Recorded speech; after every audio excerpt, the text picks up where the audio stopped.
First story. My younger son broke my rule, for I grounded my entitled older son and canceled his camping trip because my younger one picked it from him. He sulked and ran away, so I gave him a reality check and dragged him back into my house. He acted like a trustworthy person and then again betrayed me. I'm a single dad with 2 boys, Aiden 13 and Benji 10. My brother has a son too, Luca 12, and our kids are pretty close, especially Aiden and Luca, who've become joined at the hip over the past year. I'll admit up front, I run a tight ship in my house. I expect basic respect and consistency. If I'm speaking, you will listen. Aiden's been tough lately. Puberty hit him like a freight train this year. He was always a mellow kid into Lego, reading, and being the big brother Benji looked up to. But ever since he started middle school, it's like he's trying out a new identity every month. He'll be chill one week, and the next he's acting like I'm ruining his life because I asked him to shower or stop gaming at midnight. I try to pick my battles. I really do. I've let some stuff slide because I get it, teenage hormones, social pressure, etc. But there are lines I won't let anyone cross. One of those is walking away mid-conversation. That's always been a trigger for me. It's dismissive and disrespectful, and I didn't tolerate it from Aiden, even before he hit 13. Here's where Luca comes in. He's my brother's only kid and has always been kind of soft. Sensitive, dramatic, cries when he gets called out, that kind of thing. My brother, in my opinion, tiptoes around him. He lets him mouth off, ignores him, and literally turns his back mid-conversation. Luca pulled that on me once last Thanksgiving, and I told him directly, if you do that again while I'm speaking, you won't be welcome in this house. My brother gave me grief for scaring him, but I didn't back down. I don't care if it's your feelings or not, basic respect isn't negotiable. Fast forward to last week. Aiden was supposed to take out the trash, do his laundry, and hop in the shower before dinner. He did none of it. I told him calmly, you didn't do your responsibilities today. I'm not arguing. You can do it now, or I take your iPhone for the week. He cuts me off mid-sentence, says something under his breath, then walks away and shuts his bedroom door. Nope. Not in this house. I followed him in, took the phone, and told him straight. This attitude isn't just you being a teenager. You're being rude, and if you keep acting like this, you'll lose more than just your phone. He said nothing, just stared at the wall like I didn't exist. This wasn't the first time. 2 weeks ago, he snapped at Benji for asking him to play Minecraft. Last month, he cursed at his mum over text because she wouldn't send him money for some Steam game. I've been tracking these behaviors, and there's a pattern. Every time he spends a weekend with Luca, he comes back more entitled and more reactive. Now here's the part that really pissed me off. A few days after that incident with Aiden, I had a simple conversation with Benji. I told him, before you go to your friend's house, clean your room and put on deodorant. That's it. Nothing intense. Normally, Benji would smile, hug me, and say, okay, Dad. That day, he rolls his eyes and snaps. I know, I was going to do it. Why do you always remind me? He turned around and walked off while I was talking. My jaw dropped. Benji. The same kid who still cuddles with me on the couch and brings me drawings of me and him as superheroes. No way. I walked into his room, sat him down, and told him point blank. You're grounded this weekend. You don't walk away from me while I'm talking. That's not how we handle things here. He cried and said it wasn't fair. I told him, it's not just about you. You're starting to mimic your brother. And I'm not going to wait around while my house turns into a teenage rebellion center. I let him cool off, then went to Aiden. I said, look, you're grounded for the rest of the month. Not just for walking away, but because Benji is picking this up from you. You want to act like Luca. Then you can enjoy the same consequences I'd give him if he lived here. He broke. He actually cried, and I hadn't seen Aiden cry in almost a year. He said it wasn't fair, and that he's not responsible for Benji copying him. I said, maybe not directly, but you're his role model. You walk around pissed off all the time, ignoring basic rules. What do you think he's going to do? Now here's where things exploded. I called my brother. I told him flat out, Luca is becoming a bad influence. He's constantly rude to you, and now my kids are starting to act like him. You need to fix this. He got defensive immediately. Said I was overreacting and micromanaging everyone's parenting.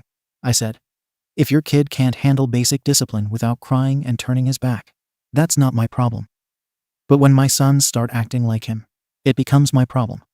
He told me he wasn't going to be told how to raise his son. I said, Then don't bring your son around mine.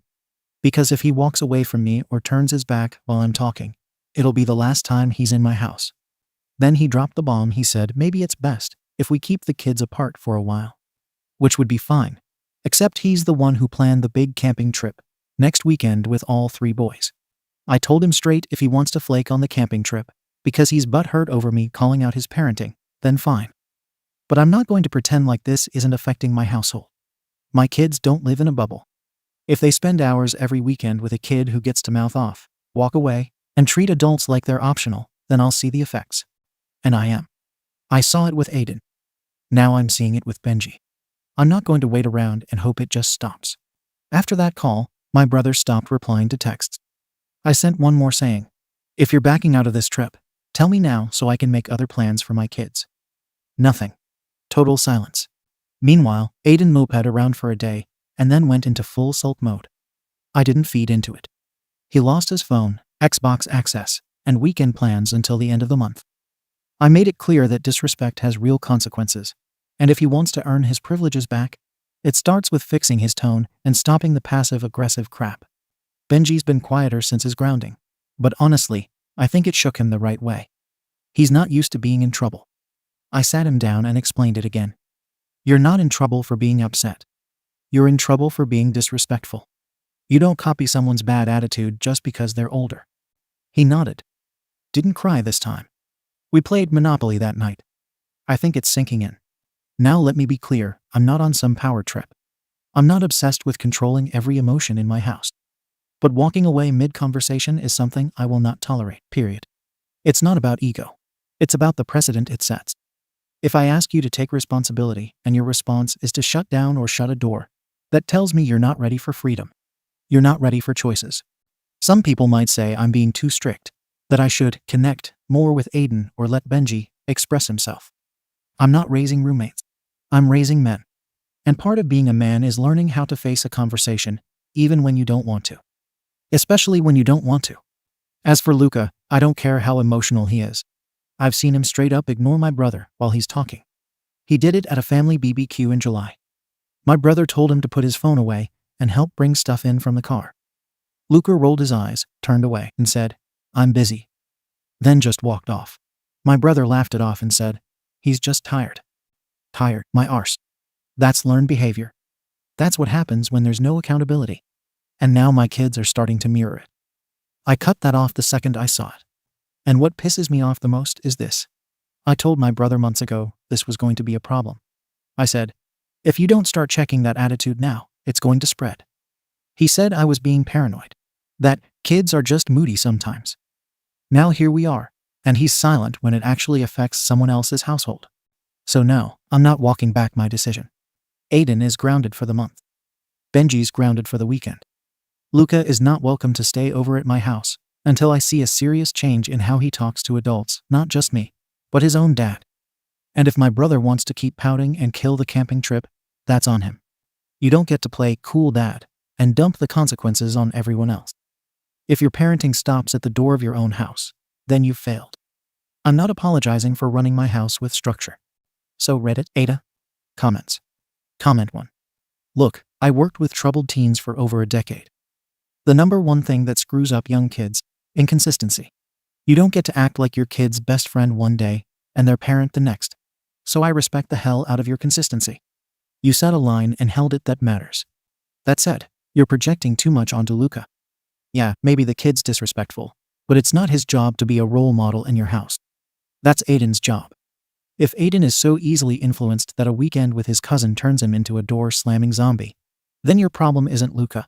It's that your son hasn't internalized your expectations yet. And maybe he's resisting because you only give him structure without connection. You say you're not trying to control every emotion, but you're not showing a lot of emotional bandwidth either. You're not the arsehole for grounding them. That's your house, your rules. But calling up your brother and demanding he punish his kid on your terms, that's where you overstep. Kids aren't remote controlled. And your brother's going to tell you to get bent every time you come at him like you're the dad of all 3 boys. Comment 2. YTA. Aiden's behavior is Aiden's responsibility. Benji's behavior is Benji's. You can't just lump them together and slap a punishment on one kid because his little brother copied his attitude. That's not discipline, that's lazy parenting. All it does is breed resentment. You're blaming Aiden for something that Benji did, and then turning around and blaming Luca for both of them. Are you serious? Take some accountability. You clearly baby Benji and don't want to admit he can screw up too, so it's easier to say, oh, he's just mimicking Aiden and Luca. The wildest part. You called your brother demanding he punish his kid for your household issues. What kind of delusional parenting pyramid are you running? If you keep this up, none of these boys will talk to you when they're older. You're burning every bridge on the way down, including your brother's. Fix it before you end up alone in the control tower you built for yourself. Comment 3. YTA and honestly kind of intense to a worrying degree. You're trying to run your household like a boot camp, and now you want your brother to run his house the same way. That's insane. Aiden's being a teenager. Of course he's testing limits, that's what kids do.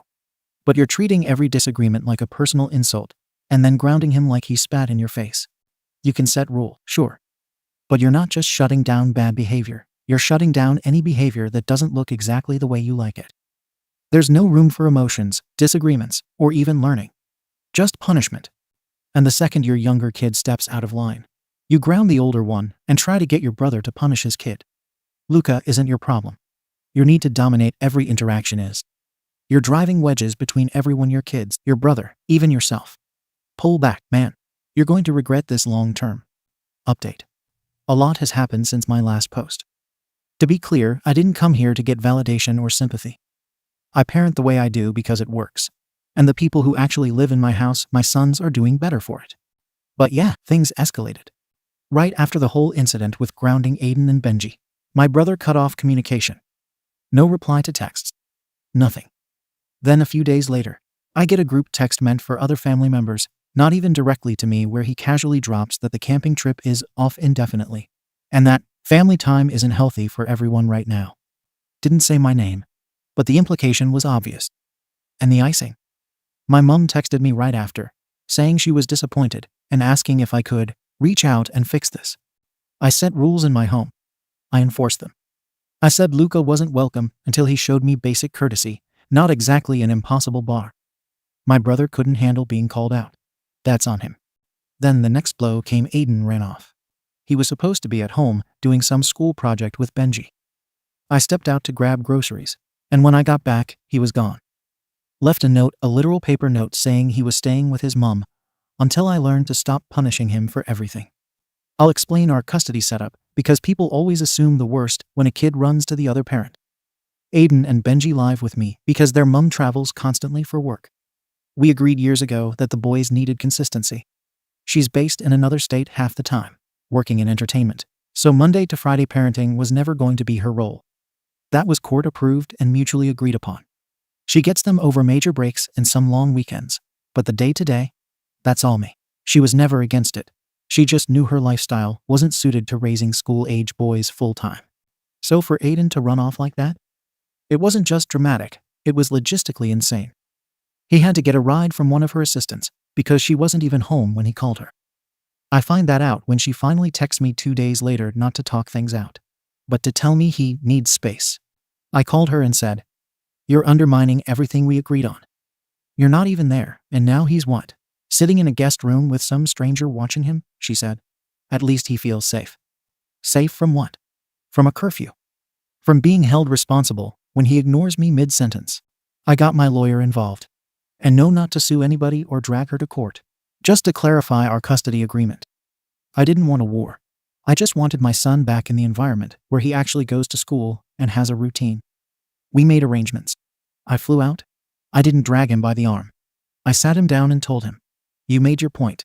You ran off. You wanted me to see that you're mad. Fine. But you live with me, not because I force you, but because that's where your life is, and we're not going to play this game every time you don't like a rule." He agreed to come home. When we got back, I noticed something different. He wasn't sulking. He wasn't slamming doors. In fact, he was hanging out with Benji more, helping him with homework, offering to cook eggs in the morning, the whole thing. And for the first time in a while, Benji seemed calm again. Not scared, not clingy, just balanced. And when I say clingy, I mean it. I found out from his teacher that he'd been getting overly attached to her in class, constantly asking to stay behind during recess, and asking if she was mad at him. That's not normal. That's a kid spiraling because he doesn't know where he stands. So yes, I was firm with Benji. And no, I don't feel guilty for pulling the reins back. The emotional mess that kid was becoming is exactly why I run my house the way I do. Since Aiden came back and started stepping up, Benji's been thriving. That's not coincidence. But apparently, outsiders think they know better. 2 days after Aiden comes home, I get pulled into a meeting at his school. Guidance counselor, vice principal, and surprise my brother. I guess Luca went home whining about how mean my uncle is and how I yell at everyone for nothing. So they called some kind of informal intervention. I sat in that room and listened to a bunch of half-baked opinions from people who see my kid for 45 minutes a day. The counselor suggested maybe Aiden feels stifled. I asked her directly, "Did Aiden say that? Or are you assuming based on Luca's story?" She couldn't answer. Then my brother, now suddenly brave with an audience, says maybe my sons would benefit from a more open parenting style. I looked him dead in the eye and said, "They're finally thriving. They've got discipline and clarity, and they're closer than ever. What exactly would I change?" Silence. I left that meeting more certain than ever. People love to talk about parenting until they actually have to do it. It's always "you're too harsh" or "kids need room" until their own kid is failing classes, acting out, or blowing up their marriage. My boys are sticking together now. Aiden's actually teaching Benji good habits. We sit down for dinner. We talk about their day. They go to bed at a decent time. I don't give a damn what anyone outside the front door thinks. So yeah, I lost respect for my brother. That part's done. You don't go behind a family's back and try to backdoor your way into parenting someone else's kids. My boys are home. They're improving. That's the result that matters. Comments. Comment 1. You sound proud that your kids are finally falling in line. But honestly, reading this update makes me sad. Not because you're strict, that's your business, but because it feels like you've lost sight of why kids push back in the first place. Aiden literally fled to another state to get away from you. And instead of asking what made him feel cornered enough to do that, you brought him back like a package and acted like the win was him making eggs for his little brother. You're so focused on results that you're missing the warning signs. Benji clinging to his teacher like she's his emotional lifeline. That's not normal. That's a kid looking for security, not another lecture. Kids can act obedient and still be emotionally wrecked. You don't measure success by eye contact and homework completion alone. Your brother was probably wrong to ambush you at the school meeting. I'll give you that. But the fact that multiple adults are flagging the same patterns, and you keep calling them outsiders, makes it feel like you've built a wall around your ego. Just consider that being in control doesn't always equal being right. Comment 2. Look, I've raised 3 boys. 2 of them gave me hell during the middle school years. One of them walked out and lived with his mum for a while too. So I'm not here to say you screwed everything up. I get the instinct to lock things down when stuff starts spiraling. And honestly, Aiden coming back, helping his brother, and settling in. That is a win. Doesn't matter what some armchair therapists think. Results do matter, and sometimes you have to take the heat to make things click into place. That said, you need to stop blaming your brother like he's the root of all evil. His parenting is soft, sure. But his kid isn't the reason your son ran away or your younger one clings to adults. Those are reactions to your household, not just outside influences. Maybe Lucas just a mirror for behaviors you don't like because they reflect the stuff you're trying to suppress in your own kids. Be proud of what you fixed. But don't double down so hard that you miss the next red flag. Trust me, teenage peace is always temporary. Comment 3. I'm not sure what's more off-putting, the fact that your son ran away and your takeaway was basically, he made a scene but came back, or that you walked into a school meeting and told professionals they don't know what they're talking about because you're raising real men. You talk like a drill sergeant, but your whole house is showing symptoms of emotional exhaustion. You say Benji is doing better, but he was emotionally spiraling enough to treat his teacher like a lifeline. That's not balanced. That's survival behavior. Aiden came back cool, but you didn't hear him. You handled him. And your brother. Maybe he didn't handle things well, but you nuked that relationship the second you told him how to raise his kid. You act like you're the only one in the arena, but everyone else is just trying to not get burned by your flamethrower. Honestly, man, you can win every battle in your house, but you're setting yourself up to lose the war when these boys are old enough to leave for good. Update. I'm writing this after months of silence because my entire life fell apart. And honestly, I don't even know where to start. You know how in my last update I said the boys were finally getting along, Aiden was stepping up, Benji was calming down, and the house was feeling normal. Yeah, well, that was all bullshit. Not because the boys weren't acting that way, They were. But I didn't know it was all rehearsed. My ex coached them. She had been planning for months to get them out of my house and into hers. The woman who spent years barely around, who openly admitted she wasn't built for day-to-day parenting, suddenly decided she wanted to be mother of the year at 40. I later found out she was tired of people in her social circle whispering about her being an absentee mom, and she didn't like that I had become the primary parent. So instead of talking to me, she decided to weaponize the kids and the system. Everything started unraveling when Aiden got caught skipping class. He was found sitting behind the gym with 2 other kids, vaping and ditching math. The school called me first. I showed up, pissed but calm. But Aiden had a whole different response. He exploded. He shouted that he skipped because he couldn't handle living with me, that I watch everything he does, and that he would rather fail school than go home. I was blindsided. None of this had come out at home. He'd been polite, helping Benji, doing homework, everything I thought we were rebuilding. The school counselor pulled me into her office and said Aiden told her he's scared of me, that I make him feel trapped. She didn't even try to hide the judgment in her face. I denied it, obviously, because nothing they described matched what actually went on in my house. But Aiden just sat there staring at the floor, refusing to speak. I told the counselor that he could skip class because he was copying his cousin Luca, who had done the same thing last year. My brother apparently told the school counselor that.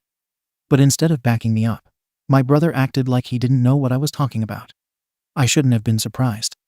The man has a spine made of wet cardboard. A week later, CPS showed up at my door. Apparently, Benji had told his teacher he walks on eggshells at home. That he tries really hard to be perfect so dad isn't disappointed. And then the kicker. He said sometimes he wished he lived somewhere less tense. I swear to God. When CPS repeated those words, my stomach flipped. Not because they were true, but because that exact phrasing was something my ex had said to me years ago, when she was trying to guilt-trip me during our separation. It wasn't Benji's language. It was hers, word for word. I asked CPS who made the report. They wouldn't tell me, but I knew, obviously. And later it was confirmed she went to them saying I intimidate the boys. A vague, stretchy accusation perfect for someone who wants to stir the pot and then play innocent. Everything spiraled from there. My ex filed for custody modification. She suddenly wanted 50/50ths or full custody, depending on which lawyer letter you read. Her argument. The boys don't feel emotionally safe with me.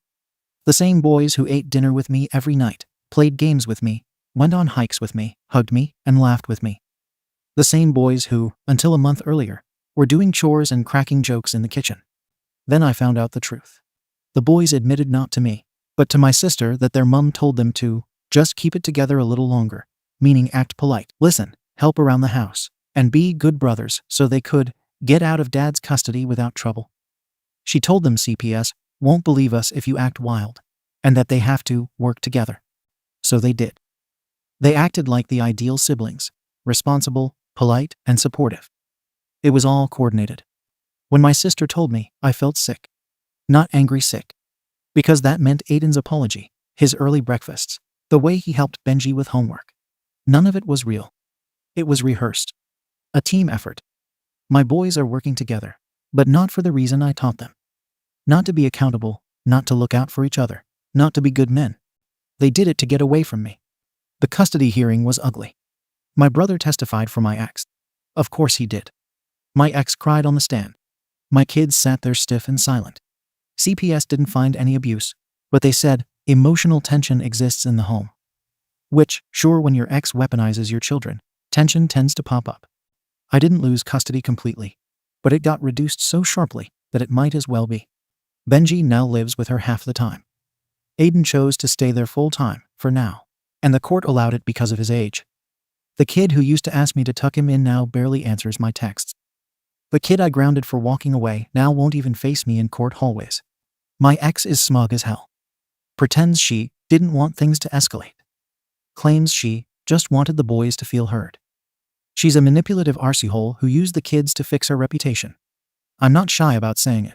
She couldn't handle being seen as the fun visitor mom anymore, so she rewrote the narrative and made me the problem. My brother? Spineless. Picked the side that caused him the least stress. He knows damn well what she did, but he stands there nodding like a bobblehead because conflict makes him sweat. And me. I hate everything going on in my life right now. But I still love those boys. I always will. I didn't try to raise soldiers. I didn't try to break them. I tried to raise kids who had each other's backs, who didn't leave each other behind, who stepped in when someone was slipping. They did learn that lesson. They stuck together. They coordinated. They kept each other in check. They just used it against me. And that's what hurts the most. Comments. Comment 1. I'm not going to coddle you. You helped create this mess too. You might not be manipulative like your ex, but you're rigid as hell, and your tone in both posts screams, my way or screw off. That works until your kid has another option. Then they screw off. I believe you love your sons, no question. And yeah, your ex played dirty 100%. But you treated parenting like a one-man campaign. I teach discipline. I enforce respect. Okay, cool. But where's the relationship in that? Where's the emotional safety? Where's the softness? You had 2 sons begging to be heard, and the second they showed signs of rebellion, you cracked the whip harder. That made your ex's pitch look real good to them, whether she was full of SHT or not. Also, your brother sucks. It was a complete coward move to testify against you when he knows what she's like. But the core issue here? You didn't see your kids changing until they turned on you. That's on you, too. Next time, lead with connection before correction. Comment 2. Dude, this whole story is tragic. And what's worse is you still think you were in control. You got played by everyone. Your ex used your kids. Your brother sold you out. Even your own parenting logic turned against you because you trained them to think like a unit, take accountability for each other, and stick together under pressure. They did that. Just not for you. You raised kids who don't need you. You taught them independence without emotional access. That's the real tragedy. Aiden learned how to read people. Benji learned how to perform safely. But neither of them trust you. That's not a manipulation issue. That's a connection issue. They were loyal to each other, not to you, because you didn't give them an emotional reason to be loyal to you. And your ex? She didn't win. She just put a clock on how long she can fake being the emotionally available one. When that act breaks, and it will, the kids won't know who to run to because both homes feel like traps. You better find a way to rebuild without pride. That's your only way back in. Second story. I paid for my cruise trip after my so-called friend said she went bankrupt. It's been 17 months. She hasn't paid me a dime, but buys every Lego set and goes to Comic Cons, NHL games, and concerts. So I asked her to pay my money, and she called me toxic and delusional and said I'd changed. I sued her in small claims court. This just happened this last month. And while I have other friends and family backing me, what my friend said to me is eating at me. And I keep thinking I am the a-hole, so I think maybe an outside point of view is what I need. Note: throwaway accounts since they're on here, and I am second guessing, even asking real names have been changed. This is over a cruise that I fronted the cash for. IF 34 and my friend, Kim F 33 booked the cruise in August 2023. By April 2024 they had finished paying off the initial cost, and then wanted to add more excursions, drink packages, etc. And the total of all that came to just over $450. A few weeks before the cruise, Kim told me they started the steps to go through bankruptcy. And I said I can easily cancel the trip since we have travel insurance and can get all our money back. Their spouse M, 37, and Kim told me not to worry and to just book the additional things and keep the trip. The cruise was in May 2024. Afterwards, Kim started explaining how hard their bills were, and they couldn't afford anything. I understood since I've been there and said she can just do payments of whatever they can afford. During the next 17 months, May 2024 to October 2025, they only paid me 2 times $50 each. She continued to complain they couldn't afford anything, nor pay me back even though she was buying and doing a lot. She bought over $300 of Lego sets and $100 of video games and spent over $1,000 at a Comic Con, a premium pass over $200, autographs of 3 celebrities over $400, and photo ops with 2 celebrities over $400, plus Artist Alley purchases and food at the con since she didn't want to bring her own. Went to a few NHL games, attended a few concerts, and did a few other things. Note: they paid for all of this. And it wasn't gifts. I was with her when she made over half these purchases. So a few weeks ago Kim posted she just got tickets again to a concert next summer. I was curious and went on and saw the cheapest tickets available were just over $300 each. She got tickets for her and her spouse. So I messaged Kim asking if she was able to pay me back, and she said she couldn't and was doing payments for the concert tickets. That's when I decided I had had enough and needed to get everything off my chest. I brought up to her that I have been offering payments as well, and that she said they couldn't afford it. I went on to say I felt like she was taking advantage of me. Kim immediately blew up at me, saying I was guilt-tripping her. She went on to say if I wanted it that bad, she'd pay me off, but they won't be able to buy gas or food the next few months. When I tried explaining why I felt the way I did, and that they had 3 incomes in their household, her husband, and her father, when I had only mine, and pointed out a lot of the stuff she bought, and I said I didn't like how she was gaslighting me, she immediately started saying I was toxic and delusional, and that I valued money over friendship. In the end, I told her if they're hurting that bad, she can keep the money, and I blocked her on all social media, frustrated and needing a break. Seeing I blocked her, she blew up again and said I changed and improving. I don't care about people struggling, and I am in the wrong for only caring about money over our 20+ years of friendship. So now I am questioning if I was really the a-hole or not. Side note. No, this wasn't just over the money either. I always felt awkward around her because of some of the sketchy/questionable things she's done. But the money was the final straw, I guess. Comments. Comment 1. OP, take her to small claims court, get the money, and end this toxic friendship. OP, I don't know if small claims court is worth the leftover $350-ish she owes me. Been told it could be a few $100s to take someone to court. Comment 2. You just pay the filing fee. It is really simple to look up how much it costs for your canticity. OP, it seems to be a lot cheaper than I heard from others who did it. Definitely will be looking into this more. Thank you. Comment 3. NTA, but I think you've learned a valuable lesson here. When do you loan money? You need a contract. Even with friends, even with family. She is and has been taking advantage of you, so do not lend her money again, even if you reconcile the friendship. From here on out, be very careful about lending money. OP, thought I could trust her. Especially since she paid the initial portion of the trip back. But after 17 months, it got frustrating waiting for the last bit. So I finally said something. Comment 4. When she said you had changed and didn't care enough about people, that was gaslighting because she wants to guilt you into letting it go so she can continue to spend money on things she wants. You did change. You stopped being a patsy and set boundaries. And you did this because she was mowing you down. And actually, you are showing more care for others by taking care of yourself emotionally. An emotionally healthy person finds more bandwidth towards helping others. Reflect on this, please. Going forward, vow to continue to have healthy boundaries in all of your social interactions. When a person loses their SHT because you have set a boundary and will not let them treat you badly, that's the tell. They value the money more than they value your friendship. In fact, they value it so much more that they are perfectly going to assault you, hate on you, gaslight you, and dump you. She was projecting her own behavior onto you so hard. I'm so sorry this happened to you. And if this answer seemed a bit bossy or arrogant, I don't mean it to be at all. I think you are a brave person. His life is going to continue to get better because you're no longer like a lot of people to make it worse. OP. Yeah, looking back on everything that's happened in our past, she was definitely using me in more ways than one. You're right, I did change. But for the better. I have a new backbone I never had before. Update. So this update came a lot faster than I thought. I do want to thank everyone who gave their suggestions to take my now ex-friend to small claims court. And, of course, end her friendship. Anyways, after multiple people saying I need to take her to court, I decided to try once more to get my money back. I texted her and said I will take her to small claims court if I must. But it isn't right that she promised to pay me back and hasn't. Of course, she started in on the sob story, saying she and her husband will starve and may lose the house if she pays me back. Then got mad when I told her she should just sell her concert tickets she just bought or cancel her Disneyland trip.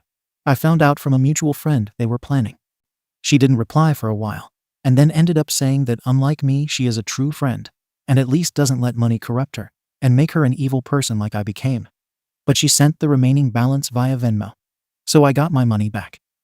All $373 she owed was left. I didn't reply, just wanting to be done with her, but got one more long text saying I shouldn't be gaslighting and berating her for wanting to do a childhood dream of hers going to the concert, and that I even have spent money on things I wanted, so she should be able to as well. That her tip money is for fun and not bills, so I have no right in telling her how to spend her tip money. She's glad my true self is showing, and that she needs supportive friends and not those who want her to suffer. After that text, I blocked her on everything. I was done. Thank you, Reddit, for helping me out with this situation. Some of the stuff she said to me is still making me feel like a bad person, But I will say once I completely blocked her, I felt like a weight was lifted off my shoulders. And now that she paid me my money back, I am going to go spend it on something to help me distress lol. Comments. Comment 1. Given the behavior you described in your original post, it's easy to see why she was at risk of bankruptcy. Good grief. OP. Yeah. Well, she went through with it. She was talking to a bankruptcy lawyer while we were on our cruise. Though I heard her tell him once when talking on the phone to him that she doesn't have good service because she's house sitting for a friend in a bad service area. Lying to a bankruptcy lawyer really got me second guessing a lot then lol. But 17 months later, I am glad to be able to cut ties officially. Comment 2. You're better off. You don't lend my money that you can't afford to lose, but it's good that you got it back. When I was first married, my ex lent his cousin $1,000. It wasn't really money that we could afford to lose, but he did it without my knowledge. We never got the money back, but this cousin had no problem traveling to Europe twice yearly once he became successful. My ex wouldn't ask for the money, and to this day it hasn't been repaid. Glad this all worked out for you. OP. Yeah, the initial cost of the cruise was covered with travel insurance, and I told her if it wasn't paid off by the deadline to get the money back if we canceled, I would cancel it. So I am sure that's why she paid off the initial balance.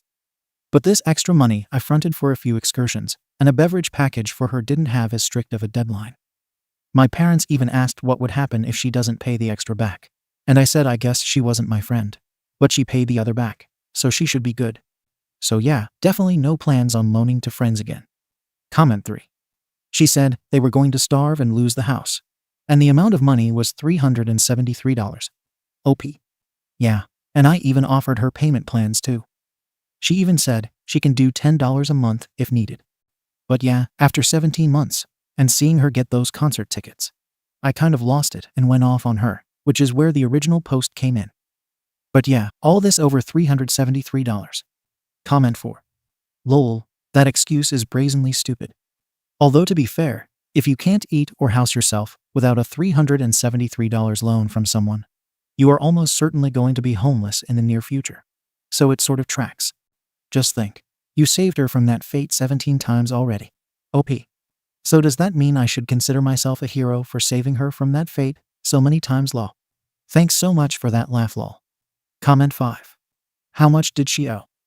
You said she paid the remaining $373. I was thinking she owes you several thousand. OP. Originally, I fronted the money for the cruise and hotel the night before over $2.5K.